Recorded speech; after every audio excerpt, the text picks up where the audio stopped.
Young girls and boys, जिनको मैं बता दूं कि जब तक हम इंडिया का हिस्सा थे, भारत माता महान थी। हम जब इंडिया का हिस्सा थे, भारत माता महान थी, क्योंकि उनका दीन है, ये उनका दीन ही भारत के अंदर है।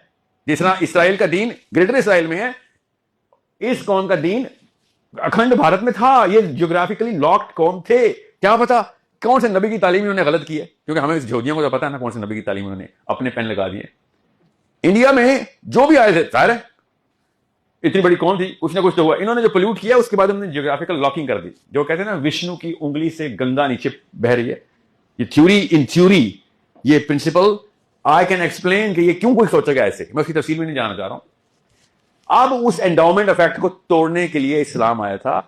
हमने अभी तक वो एंडाउमेंट इफेक्ट तोड़ा नहीं। अभी तक हम वही वाले लोग हैं, बस उसकी जगह हमने पाकिस्तान लगा दिया। इसलिए आप ज्यादा पाकिस्तानी हैं और कम मुसलमान हैं। ये सेरोटोनिन कर रहा है आपको। एंडाउमेंट इफेक्ट इसको कहते हैं कि पाकिस्तानी कम हो जाएं और मुसलमान ज्यादा हो जाएं, पाकिस्तान को भी फायदा हो जाएगा। You want to prosper this place, तो मुसलमान होते हैं। आप सब कुछ वो कर रहे हैं जो अगर आप इंडियन होते तो कोई फर्क ना होता इंडिया के लिए। जो इंडियन करता है इस वक्त, वो जान देता है धरती पे, धरती के लिए वो लड़ाई करता है, धरती के लिए आपको अपनी मां कहता है, धरती की पूजा करता है, धरती के लिए सब कुछ करता है। हम सिर्फ अल्लाह के पुजारी हैं, हम किसी धरती के पुजारी नहीं है। उससे फायदा होना था धरती को, पूरी धरती को हमने प्रॉस्पर करवा देना था, मगर नहीं।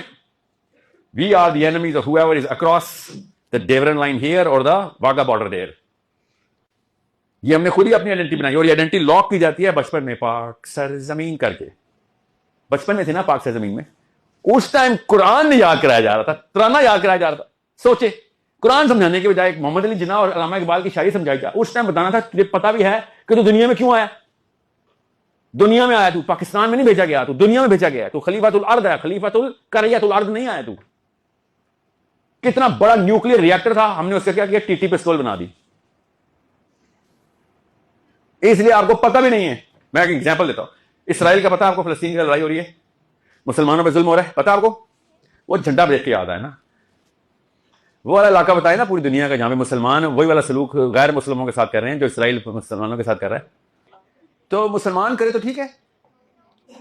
तो इसराइल के खिलाफ जो एहतजाज किया था, यहां पे लगा थी ना उसका झंडा, जिसने सुडानी जिनको सुडानियों ने मारा है, बताया ना। इतनी सिलेक्टिव है आप अपने दीन में। मुसलमान नाम का बंदा मरेगा तो इस्लाम याद आ रहेगा, कोई और मजहब का बंदा मरेगा तो अब इस्लाम नहीं याद आएगा। अल्लाह ताला ने पता क्या था कि जाके तुमने जालिम को कत्ल क्यों नहीं किया, जब उस बस्ती में आदमी और औरतों ने आवाज लगाई कि अखरिजना मिन हाज़िही क़रयतिज़ ज़ालिमी अहलुहा वजअल लना मिन लदुनका वलिय्यन वजअल लना मिन लदुनका नसीरा। ये कौन कह रहे? मुसलमान कह रहे थे। Tell me they were Muslims. कोई प्रूव कर सकता है वो मुस्लिम थे? बताएं। No, they were just humans. तो ये फलस्तीन के अलावा उसकी पट्टी भी निकालनी थी ना आपने कि भाई मैं तो मुसलमान हूं, नेतन्याहू 2 नंबरी करे या मुसलमान करे, मैं उसके खिलाफ हूं। क्या नाम है आपका? सबा? यस? नो? मगर आपको पता है क्यों फलस्तीन का झंडा पहनेंगे आप? क्योंकि एंडाउमेंट इफेक्ट है। क्लब है हमारा मुसलमान इस्लाम क्लब है फलस्तीन में। ये सेरोटोनिन है। This is serotonergic display right in front of you. This is what I am against कि आपका सेरोटोनिन लॉ की गलत चीजों के ऊपर हुआ। कुरान ने सबसे पहले इस लॉ को तोड़ने, मतलब दीन आया इस लॉ को तोड़ने के लिए था कि क्या तुमने अपने कबीले बना लिए, अपनी आइडेंटिटीज क्रिएट कर ली है। What's wrong with you? ये कहां से आई है? एक छोटे बोने ने बड़े बोने को देखा और उसके ताबे हो गया। बड़े बोने के